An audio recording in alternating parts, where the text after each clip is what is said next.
comigo hoje aqui, me ajudando no SBT Rio, a doutora Tayane Moraes. Eu falei que ela tá com um colar escândalo de lindo e depois a gente vai falar desse colar que é muito bonito. Mas como eu falei para vocês, o SBT Rio já está no ar, está de volta e começa com uma notícia que mudou a rotina dos moradores no Morro do Juramento, em Vicente de Carvalho, na zona norte do Rio. Foi um dia inteiro de confronto na região. Os moradores ficaram acuados. Olha o sobe-som de tiros. Muita gente teve de enfrentar a troca de tiros entre policiais militares e traficantes. A Avenida Automóvel Clube virou uma praça de guerra. Até o serviço do metrô foi interrompido. Um cenário de caos. Então, por isso, eu vou ao vivo conversar com ele. O meu amigo, o meu irmão Jackson Silva, o Homem-Bala, que traz todos os detalhes do que aconteceu. Jackson Silva, meu irmão, bom dia. Rapaz, é uma violência desenfreada. A gente sabe que a bandidagem atacou a polícia, que precisou revidar. Agora, o número de mortos e feridos também surpreende. Bom dia para você, irmão. Olá, Caio, bom dia para você, bom dia a todos, doutora Tayane também, bom dia, seja bem-vinda ao SBT Rio. Caio, ontem foi um cenário de guerra nas principais ruas da região, principalmente no Automóvel Clube. Começou a operação por volta das 4 horas da madrugada. Imagina só, os policiais entraram, como sempre, os traficantes atacaram os policiais. Houve intenso confronto na parte da manhã. Quando tudo parecia estar tranquilo, aí os bandidos voltaram a atacar em represália aos policiais, em represália à operação de combate ao tráfico de drogas. O que aconteceu? A população que passava próxima ali da comunidade, principalmente no metrô, ficou no meio do tiroteio, cara. Então imagina só, quem voltava para casa ou seguia para o trabalho, teve que se abaixar, se esconder no meio dos carros. Um ônibus, inclusive os passageiros desceram do ônibus e usaram o ônibus como escudo. Então imagina só, é o Rio de Janeiro. Você sai para trabalhar, não sabe se volta. Se tem tiroteio, você deita no chão. Essa é a realidade do Rio de Janeiro. Infelizmente, ontem, mais uma vez, as pessoas ficaram no meio do tiroteio. Caio, Alex, que situação difícil. E sabe o que acontece, Jackson? Na semana passada, você estava numa outra comunidade da Maré e o Rodrigo Gomes, nosso chefe de reportagem, me mandou para a comunidade do Juramento que uma colega da TV Record, Anabel Reis, falou: irmão, não vem para cá, estão atirando contra a imprensa. Precisamos dar uma volta gigantesca na cidade, porque naquele dia, naquela ação da polícia lá, já tínhamos 6 criminosos mortos que atentaram contra a polícia. Naquela ação, Jackson, foi uma ação já que eles pensaram, uma ação que já vinha sendo coordenada justamente para chegar no ponto, já que a polícia recebeu informações, onde ficava ali o principal esconderijo desses criminosos que roubam cargas, que roubam carros e que levam o terror também para a comunidade do Juramento, não é isso, Jackson? Caio, imagina só, aquela área ali é dominada pelo Comando Vermelho. Além disso, os policiais também fizeram operação no Chapadão, que é controlado pela mesma facção criminosa. Quando os policiais entraram, teve que ter um aparato de guerra. Eles entraram com um helicóptero sobrevoando, com vários blindados, porque ali o armamento é pesado. Tanto é que na reportagem vamos mostrar que além dos fuzis, 5 fuzis, também apreenderam um carro, uma metralhadora .50. Ou seja, ela pode derrubar uma aeronave e também perfurar o veículo blindado. Então são traficantes ousados, são traficantes que colocam os moradores reféns. E quem mora lá, até tive hoje lá, gravei a passagem, quando o repórter aparece na passagem ali, e eu vi o medo dos moradores. Eles falam: olha só, eu não posso falar nada, assim, quem vive aqui, infelizmente, tem que ficar acuado, a gente não fala nada aqui. Aqui a gente sobrevive, ou seja, o tráfico de lá continua impondo, o poder. Os moradores estão com medo, os policiais estão patrulhando, mas ainda o medo está presente nessas regiões dominadas por traficantes. Só, Jackson, eu vou trazer para esse nosso bate-papo aqui a doutora Tayane Moraes, a primeira vez com a gente aqui no SBT Rio, não é mesmo, doutora? Exato. Sabe o que acontece? Essa informação que o nosso repórter especialista em polícia e segurança pública, o Jackson Silva, traz, é dessa questão da criminalidade que todo dia ela vem para a pista ou para roubar ou para matar, A gente percebe ali que o armamento deles é pesado e eu acho que a função de vocês, da área de segurança pública, é tentar evitar que a criminalidade possa aumentar ainda mais os índices da violência aqui. Tanto a ação da Polícia Militar como essa que acontece no juramento, como a própria Polícia Civil, quando eles fazem isso, é justamente para levar a paz para dentro dessas comunidades que já vivem a questão da violência durante muito tempo, não é isso, doutora? Bom dia para a senhora. Bom dia, Caio, exatamente. Primeiro, é um prazer estar aqui pessoalmente com vocês, né? A gente já fez alguns trabalhos lá da delegacia, a gente gravando, mas muito prazer estar aqui com vocês. E exatamente, é isso. Isso tudo que a gente vê hoje na nossa cidade é fruto de um discurso de anos e anos de romantização do crime, romantização da violência, uma ala, né, da nossa camada intelectual se apoderando de um discurso onde começa com uma garantia de direitos, mas você sabe que o pano de fundo não é esse, é beneficiar o lado errado. Então, a polícia está aqui para garantir o direito, mas para garantir o direito de todo mundo, e não só daquelas pessoas que romperam ali com a ordem jurídica. Aí, eles vão ter os direitos, mas vão ser tratados como pessoas que precisam de resposta penal. E é o tipo de resposta penal que a senhora falou, que é muito importante para se assegurar à população que vive nessas localidades a questão da segurança. Porque, infelizmente, a criançada dali tem escola, tem tudo mais. Essas crianças vivem à mercê da violência, vendo homens vendendo drogas ali à torta e à direita, vendo armamento pesado, achando que esse cotidiano é o que elas devem viver. Eu acho que se a gente tivesse uma implementação ali de ter mais educação, mais esporte para essa criançada, com certeza a realidade dentro das comunidades do Rio de Janeiro seria bem diferente, mas bem diferente mesmo. É por isso que eu vou te mostrar agora a reportagem completa que mostra os momentos de tensão vividos por quem passava no local. Na hora do confronto, foram momentos de medo, perigo e mortes. A reportagem é dele, o homem-bala da notícia, Jackson Silva, na tela para mim. Uma das principais avenidas da zona norte do Rio virou um campo de guerra.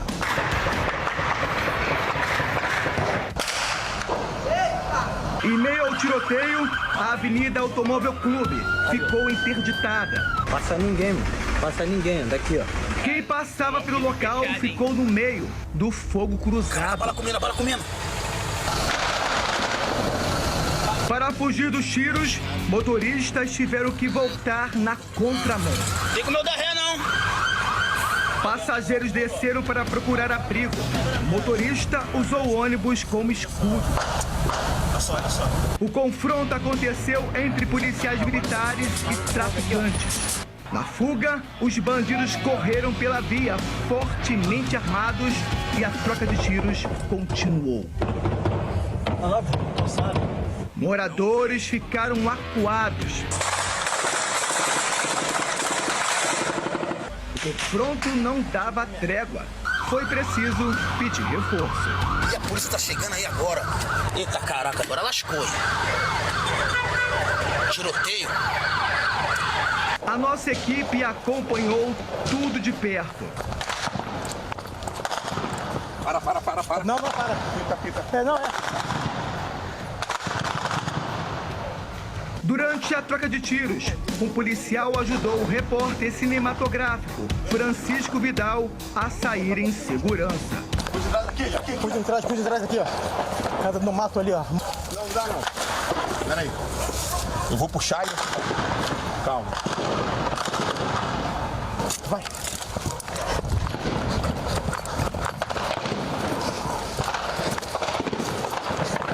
Por causa da violência, a circulação da linha 2 do metrô ficou interrompida. Traficantes do Complexo da Penha seguiram pelo Morro do Juramento para ajudar os comparsas. E a situação ficou ainda mais tensa. Calma. A operação começou por volta das 4 horas da madrugada de quinta-feira. Policiais militares vieram combater o tráfico de drogas aqui no Morro do Juramento, em Vicente de Carvalho. No meio da tarde, traficantes rivais tentaram invadir a comunidade. Foi quando começou um novo confronto. A troca de tiros durou o dia inteiro. 5 5 suspeitos foram mortos e 1 ficou ferido. Segundo a polícia, eles faziam parte do tráfico de drogas no Juramento. 7 fuzis foram apreendidos. Uma metralhadora .50 também estava no arsenal do grupo. No final do dia, muita gente ainda encontrou dificuldade para voltar para casa. O policiamento foi reforçado próximo ao metrô de Vicente de Carvalho, um dos acessos ao Morro do Juramento. 7 fuzis, uma metralhadora .50, que eu perguntei à doutora aqui agora, ela me disse que pode derrubar até um helicóptero. Esse armamento na mão da criminalidade naquele ponto ali. E o que chama a atenção, você que está em casa, é o seguinte: essa violência não é só dentro da comunidade.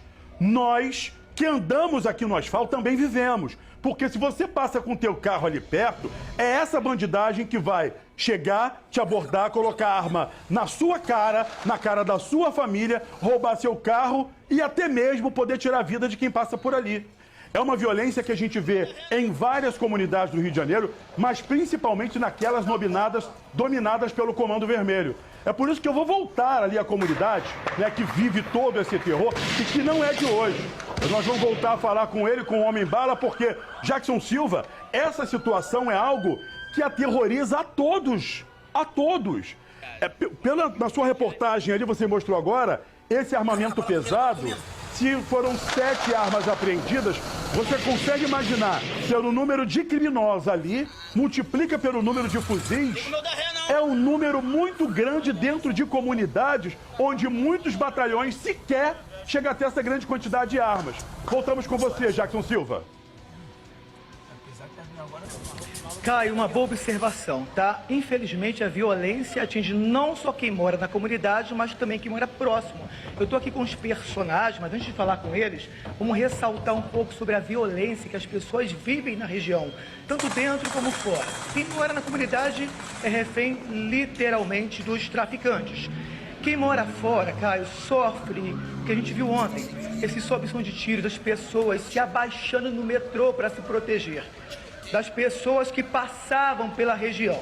Então você imagina só, esse arsenal que foi apreendido é só uma pequena quantidade. Imagina só, traficantes dali, do Juramento, com outros bandidos do Complexo da Penha, que chegaram para reforçar o tráfico na região. Então você imagina que os policiais enfrentaram o tiroteio e a população no meio do fogo cruzado. E não foi a primeira vez. Então ninguém aguenta mais viver esse cenário. Eu estou aqui com o Ítalo, a gente tem imagem dele que mostra na reportagem, ele se abaixando bem perto ali de um pneu de um carro para se proteger. Então, Ítalo, antes de você falar com a gente, só explica pra gente, você estava no metrô primeiro, e logo depois você, com medo, né, se abaixou no metrô com as pessoas também. E resolveu sair do metrô. Então, assim, como é que foi o primeiro cenário no metrô? O que você viu lá? Boa tarde a todos.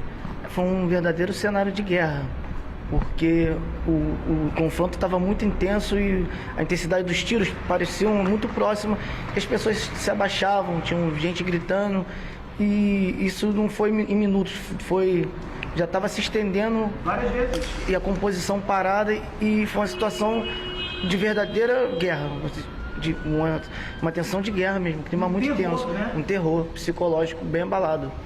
Eu imagino você depois resolveu sair do metrô para ir para o trabalho. Quando chegou lá, a situação ficou ainda pior.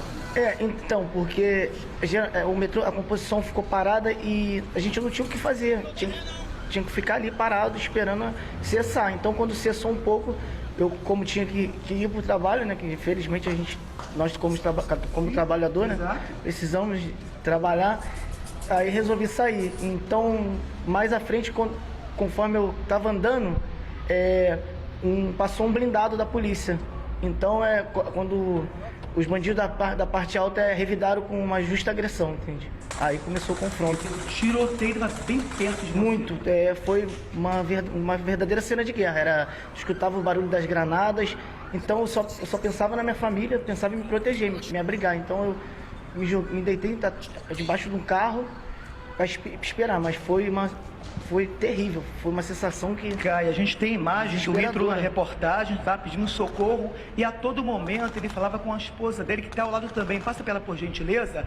Enquanto você falava com ele, o cenário também era de desespero, porque ele saiu e você não sabia se ele ia voltar vivo. Sim, sim.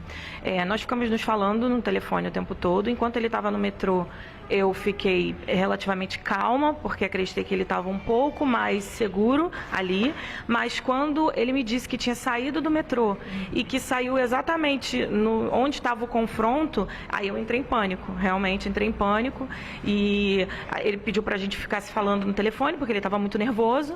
E eu sem saber o que fazer para ajudar, então eu comecei a fazer orações, pedi a Deus que guardasse ele de alguma forma e que ele conseguisse sair intacto dali, porque assim o cenário que se apresentava ali assim, era um risco muito alto dele ser baleado, enfim, de acontecer alguma coisa muito grave com ele. Mas graças a Deus ele está aqui. Caio, os personagens estão à sua disposição. Ok, Jackson, só lembrando que você que está em casa pode participar com a gente colocando a hashtag SBTRio, mandando a sua pergunta e participando com a gente. Agora há pouco a Cris mandou pra gente aqui dizendo, ó, foi uma cena de terror na Avenida Martin Luther King Jr. Agora, Ítalo, meu irmão, boa tarde pra você. Imagina o desespero que você viveu ali, porque ter que se esconder atrás do carro e atrás do pneu, você também não tinha a questão da segurança. Porque, como a gente mostrou na reportagem, o armamento é pesado, é arma de guerra, que pode furar a lataria desses carros. Naquele momento ali, o seu pensamento era, vou ligar para minha mulher para dizer que está tudo certo comigo, vou tentar acalmá-la, ou pensava mais em você para que nada de errado pudesse acontecer naquele momento, Ítalo? Estava despedido, né? Então, eu esperei cessar para mim sair dali, porque o confronto estava muito intenso. Estava uma verdadeira praça de guerra. E eu fiquei com medo de perder minha própria vida, né? Porque a polícia estava mais à frente e nós sabemos que o poder bélico dos criminosos, dos marginais, são bem superior ao poder da polícia. Então, o Estado, no momento que ele vem se fazer presente, ele é recebido a tiro. Então, quem tiver no meio acaba sobrando. E eu só pensava em sair dali, só pensava em sair. Aí, conforme foi cessando, eu saí correndo. Foi horrível e continuava escutando os tiros para tentar fugir daquela cena, mas era uma praça de guerra, total. Uma cena lamentável. A Roxana está com escuta também, Jackson? Pensava na minha família. A Roxana está com escuta também? Roxana, se você me ouve, a minha pergunta para você é o seguinte. Quando a gente vê essas cenas de violência no Rio de Janeiro, a gente não consegue se imaginar dentro dela. Mas eu imagino como deve ter sido para você, no momento em que você viu a pessoa que você ama, que você gosta, que escolheu para estar do seu lado, ele abaixado, correndo o risco de ser baleado. Como é que foram aqueles momentos para você, que a gente sabe que muita gente no Rio de Janeiro vive isso, só que você viveu basicamente na pele porque era o teu marido que estava quase na linha de tiro da criminalidade. Como é que foi isso para você? Sim. Foi desesperador, porque eu não sabia se ele ia sair vivo, e isso me fez refletir sobre, inclusive, vontade de sair do Rio de Janeiro. Assim, já tinha, mas agora a minha vontade aumentou, porque eu não quero mais que ele se exponha, que meus filhos se exponham. A gente ficou realmente sem saber o que fazer, não tinha o que ser feito, não tinha, só fiquei em oração e pedindo a Deus que guardasse ele, porque era o que era possível de eu fazer, e conversando com ele para tentar acalmar, enfim, ver se ele conseguia achar uma saída ali, né? Graças a Deus ele conseguiu. Jackson, só um minuto, eu vou trazer a doutora. Rapidinho, para piorar ainda. Rapidinho, só um minutinho, Jackson, eu vou voltar com você. Doutora, eu acho que esse procedimento que tanto o rapaz teve de se esconder atrás do carro, a preocupação da família é uma coisa que a gente vê muito aqui no Rio de Janeiro. A própria polícia recomenda que não vá para a linha de tiro se tiver um confronto polícia e criminalidade. Tenta se esconder para também não virar um número nas estatísticas. Eu acho que é um conselho bom para toda a população do Rio, não é isso, doutora? É exatamente isso, Caio. Inclusive, a população, a polícia se preocupa com a população. Então, tendo população ali no meio, é claro que a gente prefere deixar de agir do que perder uma vida inocente. Então, quanto mais longe essas pessoas estiverem do confronto, é muito melhor, tanto para a nossa atuação quanto para eles, porque a única pessoa que não tem compromisso com eles são os bandidos, são os criminosos. Então, eles procuram estar no meio da população. Então, quanto mais a população sair e fugir mesmo daquele ambiente, facilita o trabalho policial e complica a vida deles. E uma criminalidade que assusta, né, Jackson Silva? Pra gente, nós que fazemos matérias policiais basicamente todo dia, você todos os dias, tendo esse contato com as pessoas que são vítimas da violência, olha ele aí, nesse momento de desespero, é uma coisa que a gente tem um outro lado e passa a pensar várias vezes, gente, a pessoa está aqui conversando comigo, só que o corpo dessa pessoa podia estar no IML. Não é, Jackson? É uma preocupação de todos nós. De todos nós, Caio, uma cena assustadora. Imagina só, o ídolo estava lá, ele me disse que viu traficantes correndo fortemente armados e lançando granadas contra os policiais. Ele ficou assim assustado, gente, o que eu vou fazer, né? Como me proteger? Os bandidos passando bem pertinho dele. E o medo dele, inclusive, cara, é de alguém pensar que ele fosse bandido também. Meu Deus. Não é essa também a preocupação sua nisso, Ítalo?